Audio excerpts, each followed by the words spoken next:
ইসলাম ধর্মের চাঁদ দ্বিখণ্ডিত হওয়ার একটি আলোচিত বিষয়। মক্কার মুশরিকদের সামনে আল্লাহর নিদর্শন উপস্থাপন করতে মহানবী হযরত মুহাম্মদ সাল্লাল্লাহু আলাইহি সাল্লাম ইশারায় চাঁদ দ্বিখণ্ডিত হয়েছিল বলে হাদিসের বর্ণনায় উল্লেখ রয়েছে। মহানবী হযরত সাল্লাল্লাহু আলাইহি সাল্লামকে আল্লাহ তাআলা অনেকগুলো মজিদা দিয়েছিলেন। এর মধ্যে সবচেয়ে অন্যতম একটি ছিল তার হাতের ইশারায় চাঁদ দুই ভাগ হয়ে যাওয়ার ঘটনা।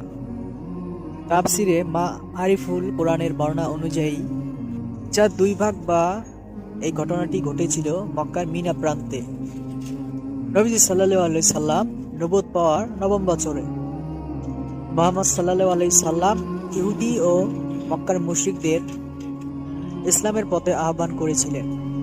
মুশরিকরা নবীজির আহ্বানে কোনোভাবে সাড়া দেয়নি, উল্টো ইসলামের বিরুদ্ধে